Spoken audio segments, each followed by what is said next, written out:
We choose to go to the moon in this decade and do the other things, not because they are easy, but because they are hard. Godspeed, John Glenn. Roger, 0G, and I feel fine. Getting my feet out. Okay, I'm out. How does it feel for the United States to be the new record holder? At last, huh? When that baby lights, there's no doubt about it.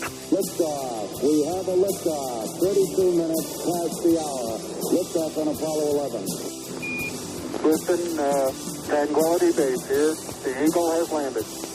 That's one small step for man, one giant leap for mankind. Hello and welcome. This is Michael Annis, and you're listening to episode 111 of the Space Rocket History Podcast. And now, Apollo, early lunar module design, and Saturn SA-3. During 1962, NASA faced three major tasks. First, the mode selection and its defense, which we covered in episodes 106 through 109. Second, keeping North America moving on the command and surface modules, which was covered in episode 110. And third, finding a contractor to develop the separate landing vehicle required for that approach, which we will cover today in episode 111. Work at NASA's lead Apollo Center on the Lunar Excursion Vehicle had started in late 1961 when designers began looking at the advantages of lunar orbit rendezvous. But this work was just analysis of general rather than specific configurations. Wernher von Braun's group in Huntsville had also studied concepts for soft landing.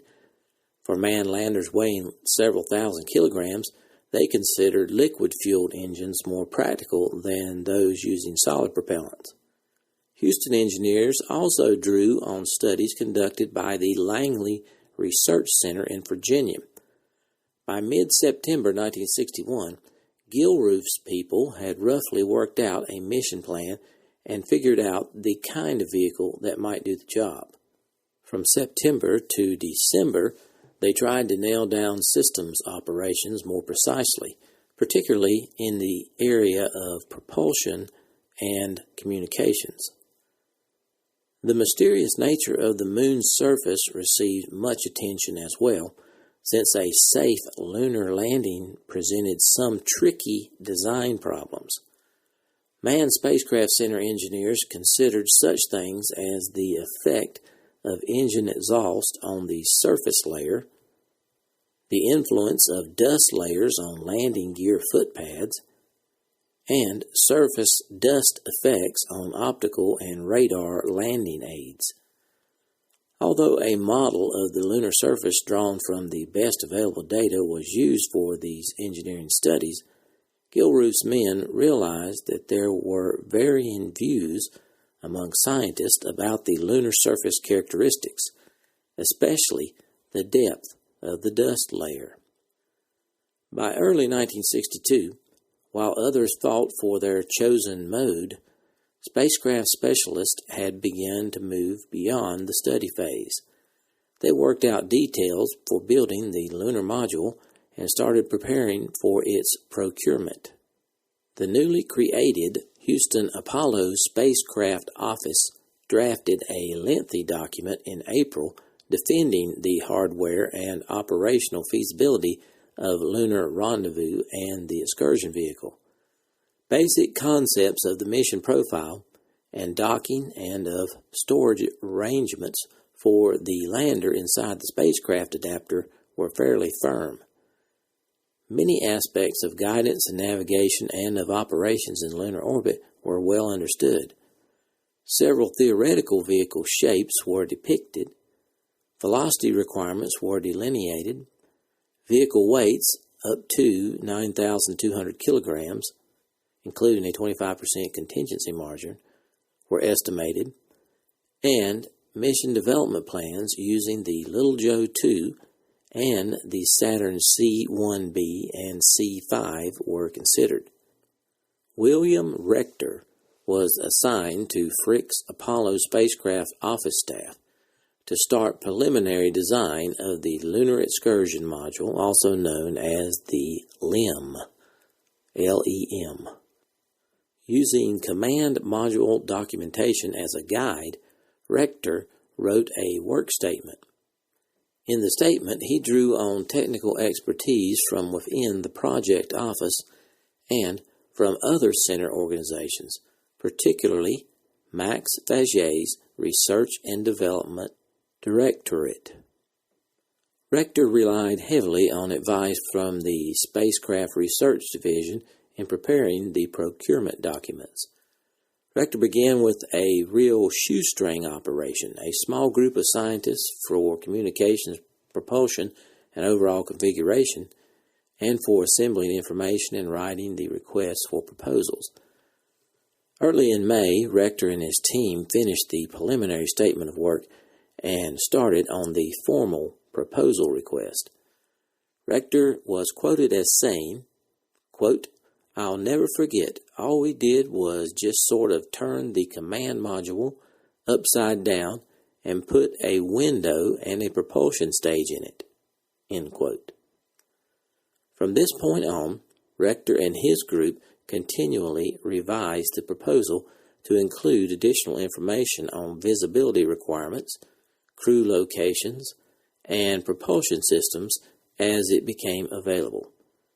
They also took first cuts at the guidance and communication systems, among others, trying to work out the basic interreaction between each subsystem and to get them into the work statement.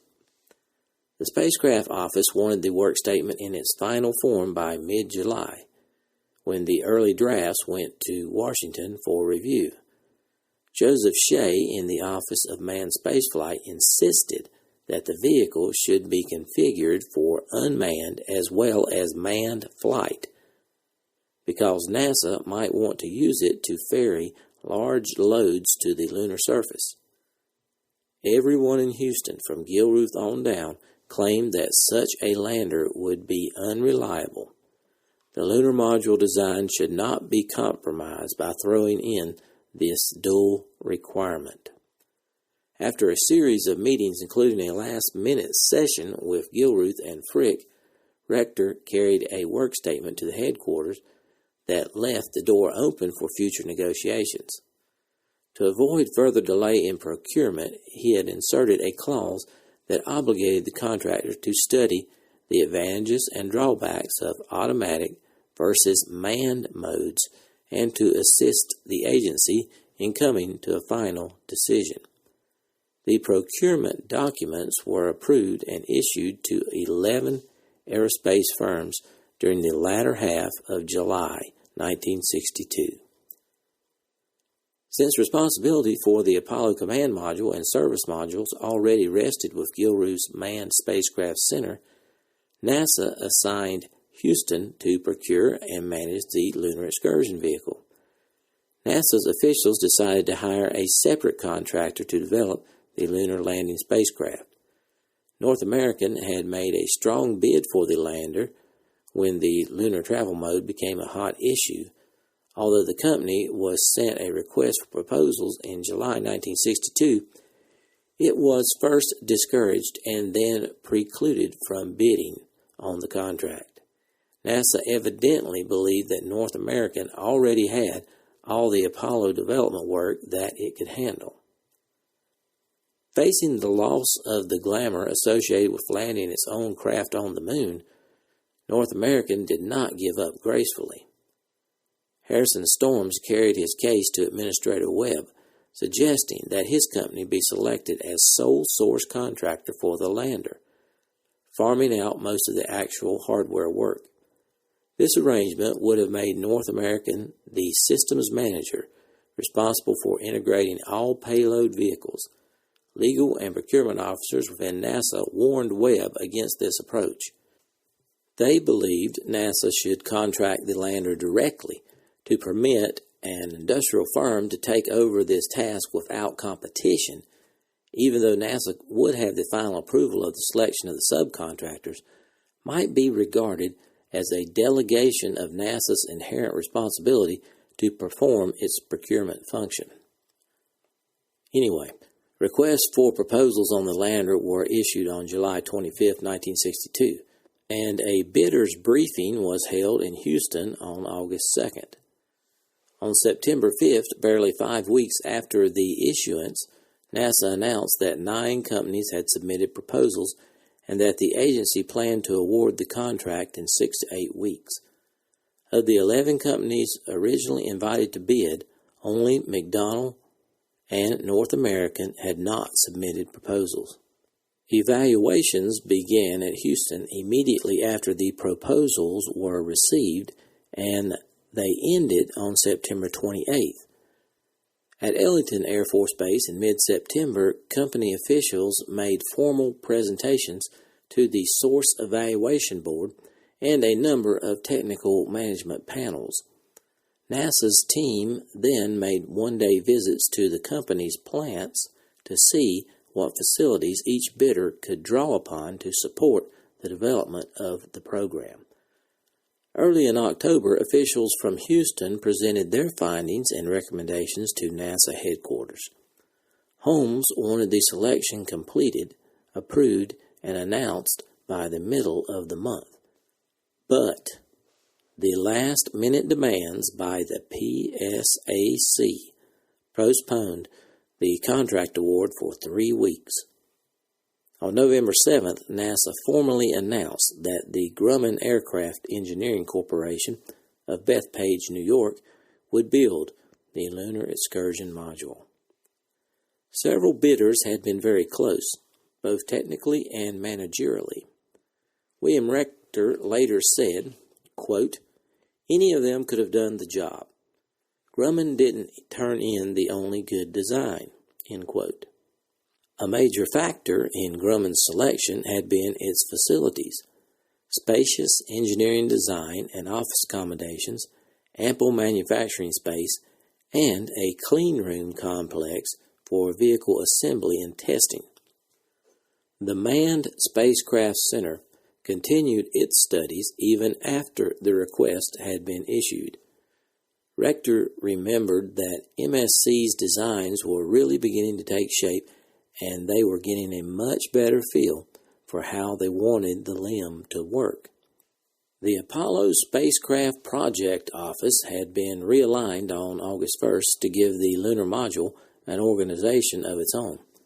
Rector became project officer for the lander and Thomas Markley for the command and service modules.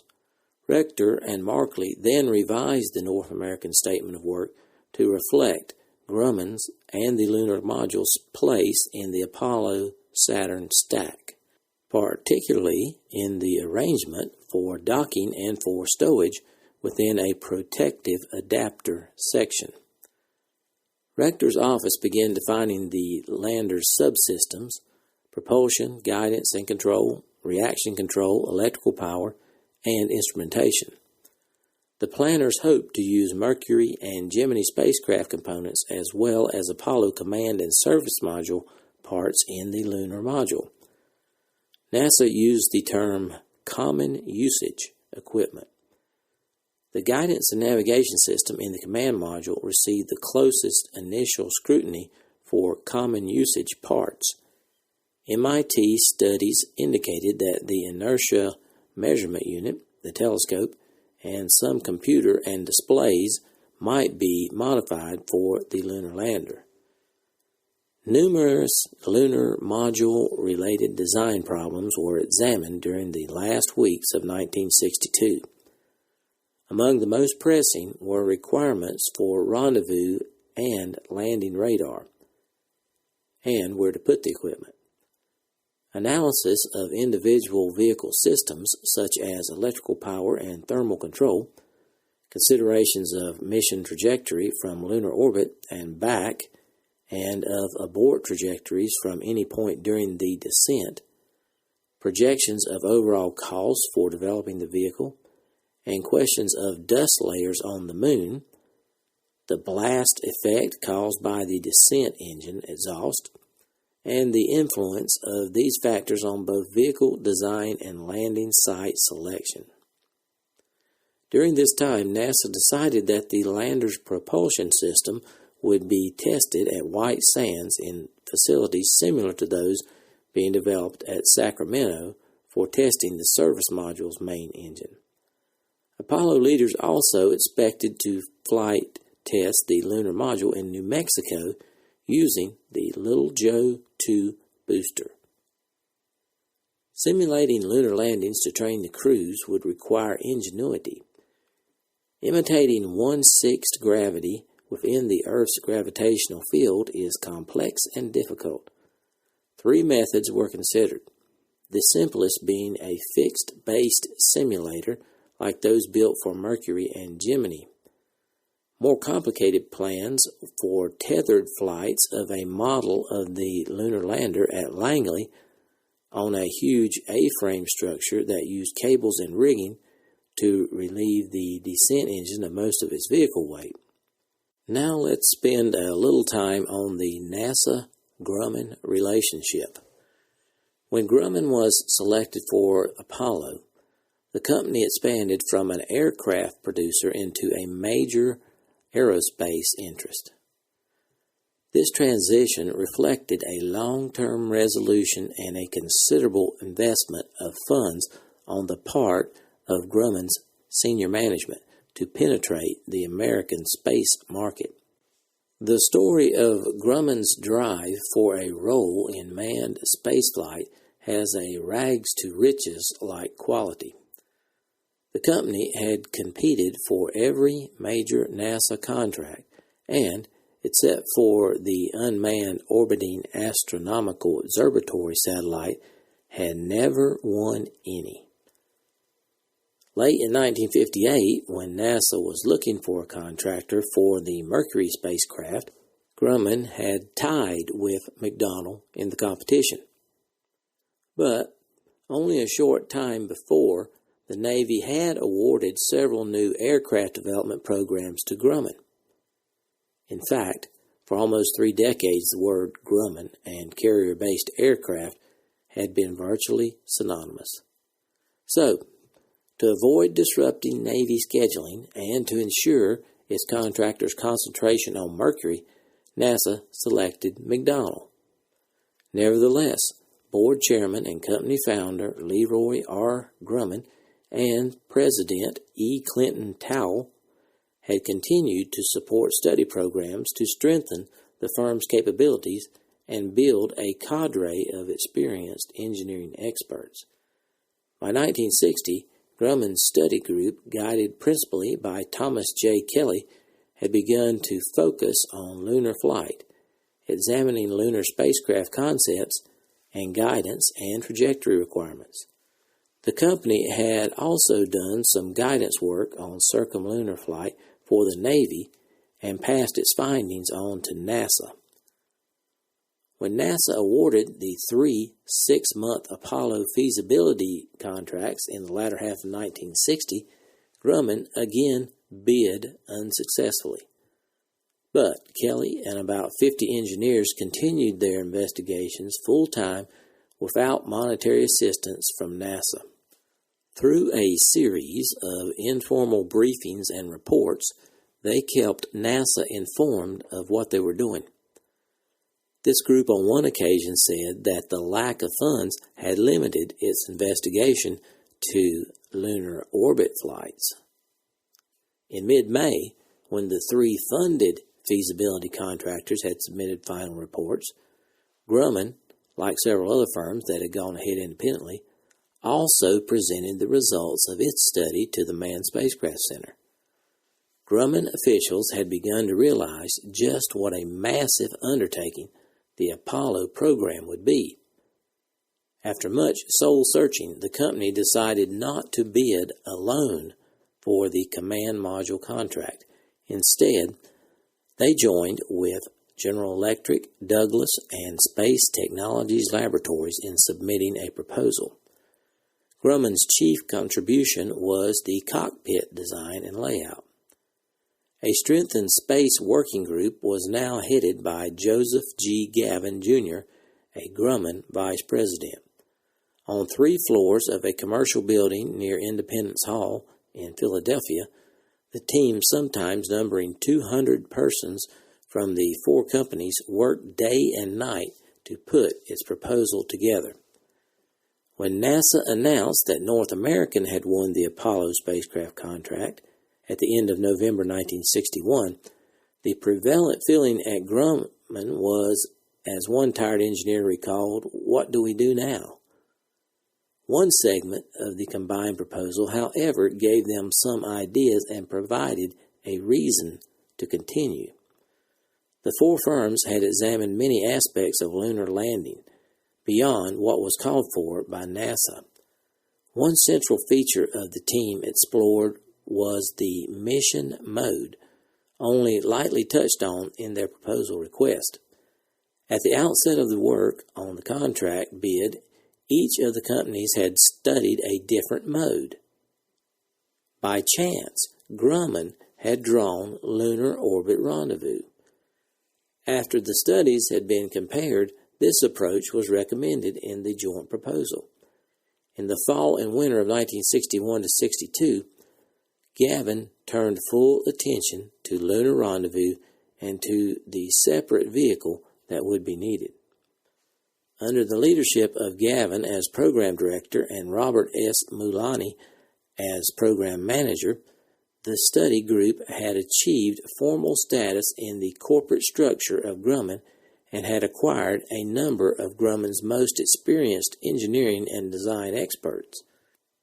The team studied configurations of staged versus unstaged vehicles, subsystem requirements, propulsion needs, and weight trade-offs for the lunar lander.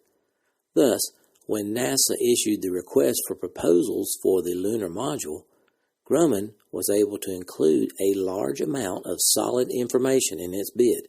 Even before lunar orbit rendezvous had been chosen, Grumman had begun to build simulators to define the facilities that would be needed for the program, and to construct the aerospace building where, in the beginning, all the design work was done.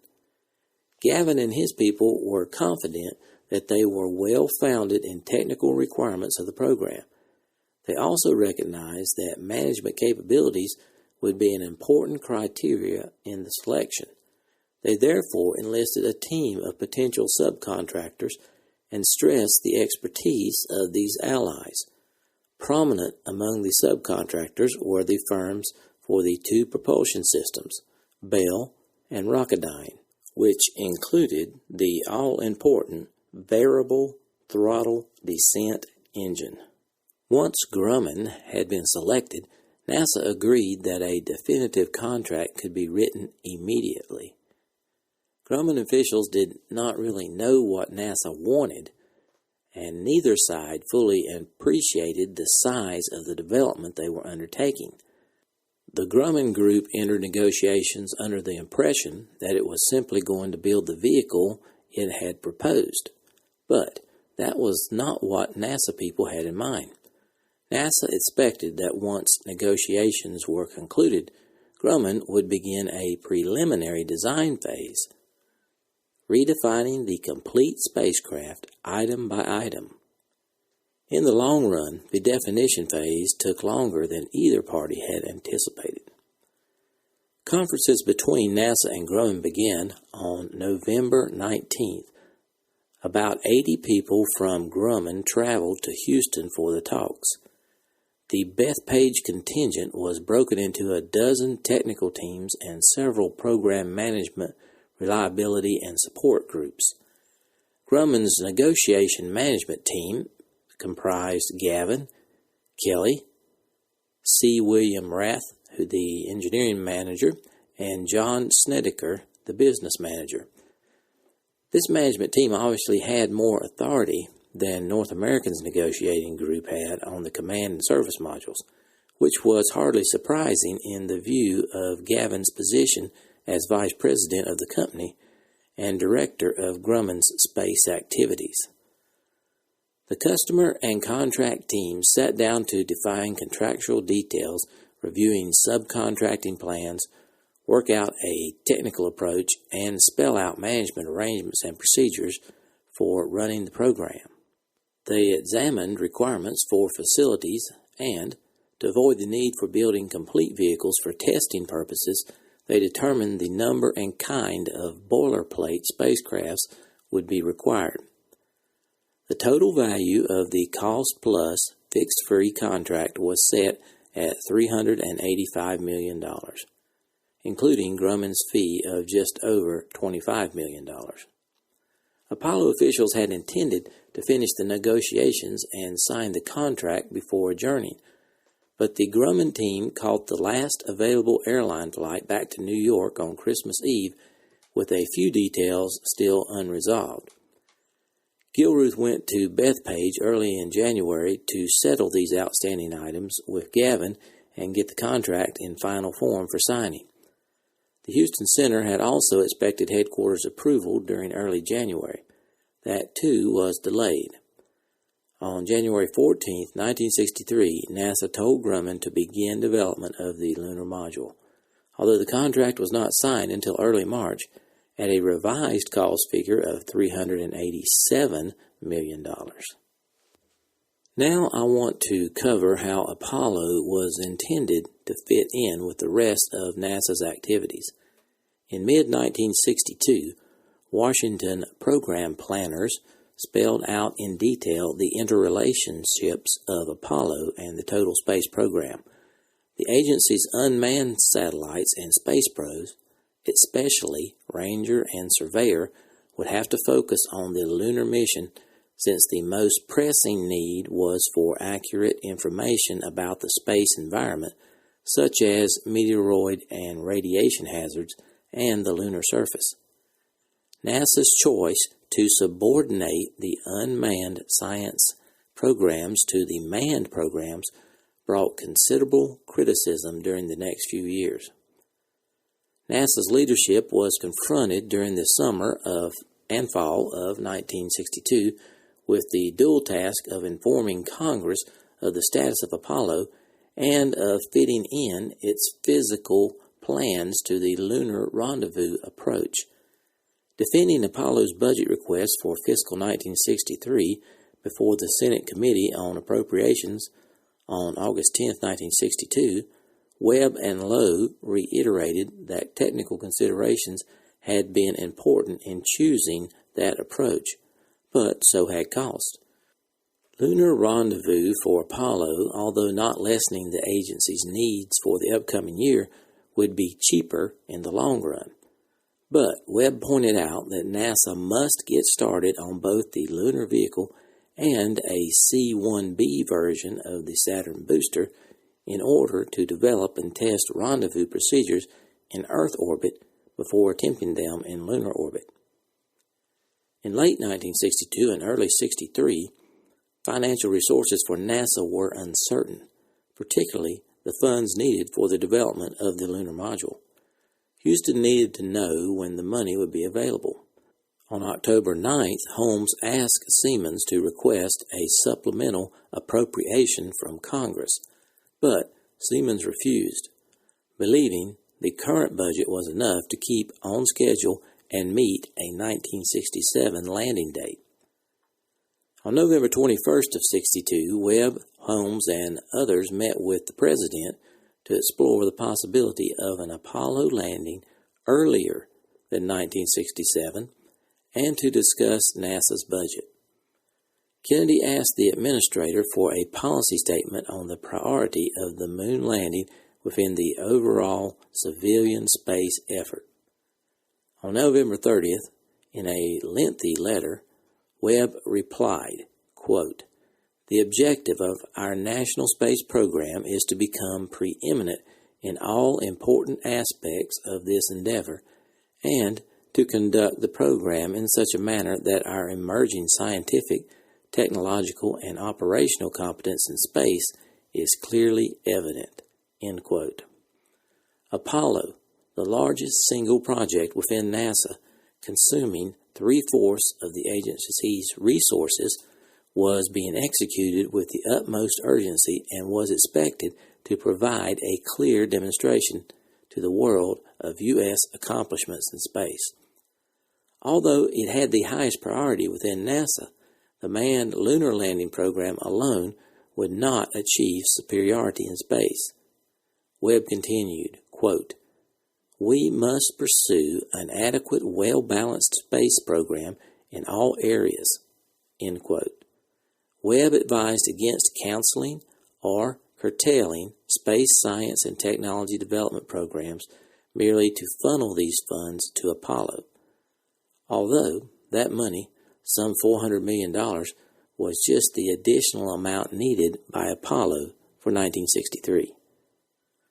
NASA's top officials were concerned, he said, that attempts to get a budget supplement might jeopardize appropriations for coming years and possibly leave the agency open to charges of cost overruns and poor management. The funds already appropriated, Webb affirmed, permitted NASA to maintain a driving, vigorous program in the manned space flight area aimed at a target date of late 1967 for the lunar landing. Fitting Apollo's final two jigsaw pieces, the mode and the lunar landing vehicle, into the picture had closed a phase for NASA. For 4 years, the space agency had been planning, defining, or defending some facet of what led up to be Apollo. NASA now faced a period of development and testing hardware, and then a time of attaining the operational experience needed to land men on the moon. The past year, 1962, had been the most strenuous, not only because of Apollo's crowded activities, but because Mercury and Gemini had demanded so much attention. Before we leave 1962, I want to cover one more event, and that is the flight of Saturn SA-3, which is also known as Saturn 103. The main objectives of SA-3 were much the same as the previous two Saturn 1 flights, in that it was primarily a test of the first stage booster and its H-1 engines. But NASA also wanted to test the ground support equipment, the vehicle in flight, and Project Highwater. The test of the booster involved the propulsion system, structural design, and control systems. The ground support test involved the facilities and equipment used in the launch, including propellant systems, automatic checkout equipment, launch platform, and support towers. The vehicle in-flight test measured aeroballistics, which confirmed values of aerodynamic characteristics such as stability and performance, propulsion, which ensured the engines could provide enough thrust to propel the vehicle at the correct velocity and trajectory, as well as provide data on the performance of all 8 engines during flight. Structural and mechanical, which provided measurements of the vehicle's stress and vibration levels through all phases of flight, and guidance and control, which demonstrated that spacecraft systems could accurately provide orientation and velocity information. The fourth objective, Project Highwater, was the same experiment flown on Saturn SA-2. It involved the intentional release of ballast water from the second and third stages, which allowed scientists to investigate the nature of Earth's ionosphere, as well as noctilucent clouds and the behavior of ice in space. For Project Highwater, tanks in SA-3's dummy upper stages were filled with 87,000 kilograms of water, which was used to simulate the mass of future Saturn payloads. The water was divided roughly in half between the two dummy stages. So far, SA-3 seems identical to SA-2, but there were some differences. SA-3 was the first Apollo flight to carry a full load of propellant, compared to earlier flights that carried only 83% of maximum capacity. This had the effect of testing the rocket's reaction to slower acceleration and extended first-stage flight time. Also on this mission, the outboard engines would be allowed to fire until depletion of the rocket's liquid oxygen, rather than the timed cutoffs of previous flights. SA-3 also featured the first use of retro rockets on Apollo hardware. These were the only functional part on SA-3 of what would become the S1-S4 stage separation system, which would separate the two stages in later missions. These 4 small, solid rockets were located 90 degrees apart around the top of the S1 stage with their nozzles aimed up. The rocket would fire at 2 minutes 33 seconds after launch and continue firing for 2 seconds in order to achieve stage separation. 2 new transmitters were included on SA-3. The pulse code modulated data link transmitted digital data, which would be vital to providing automated spacecraft checkout and launch procedures on future flights. The unit operated with high signal strength, indicating that it would provide very accurate data. A UHF radio link was also tested on SA-3. It would be used to transmit sensor measurements which could not be effectively transmitted at lower frequencies. A Block 2 antenna panel was tested during flight. It was located between propellant tanks, and it was to provide stronger and more consistent signal strength than the Block 1 panel.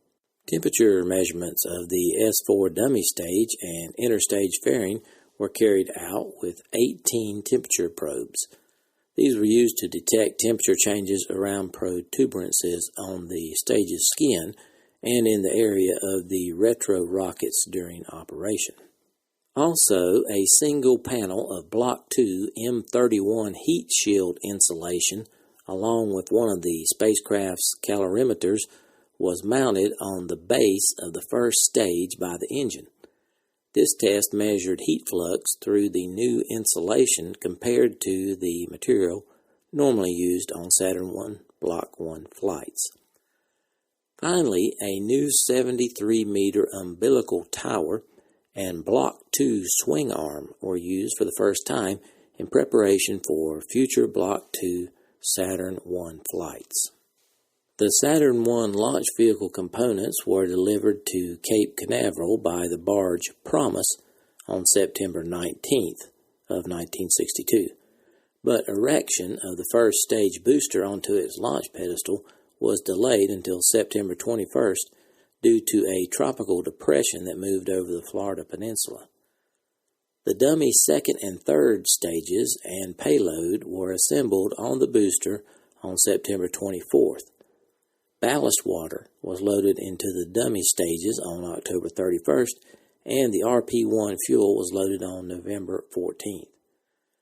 For this launch, Cape Canaveral Director Kurt DeBoos asked Marshall Spaceflight Center Director Werner von Braun, who was overseeing the Saturn project, that no outside visitors be allowed on NASA grounds due to the ongoing tensions of the Cuban Missile Crises. Saturn Apollo 3 was launched at 5:45 p.m. on November 16, 1962, from Launch Complex 34.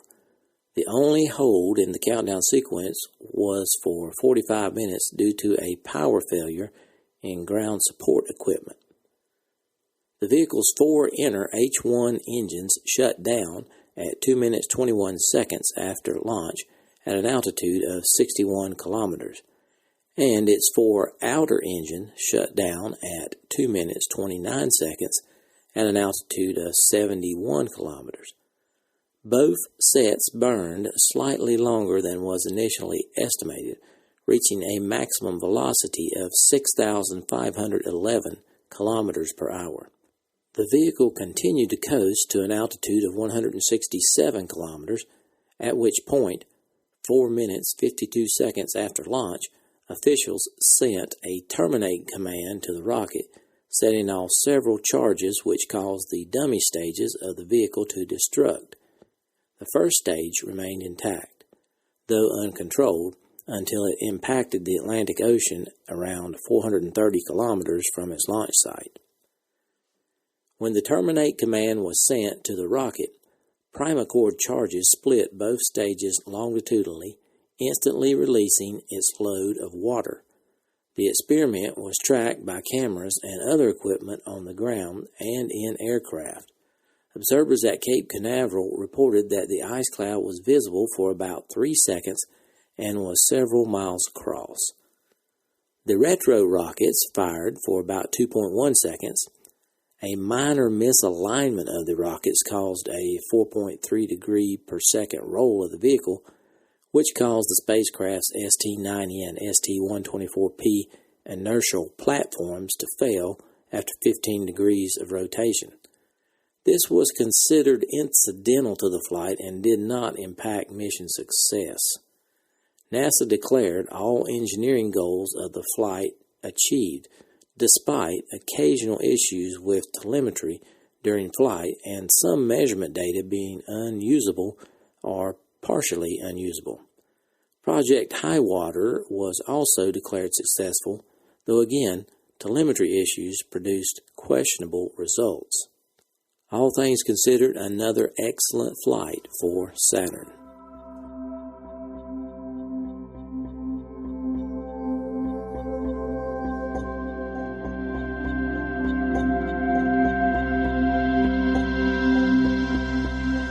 Thanks for listening to this archive episode of the Space Rocket History Podcast.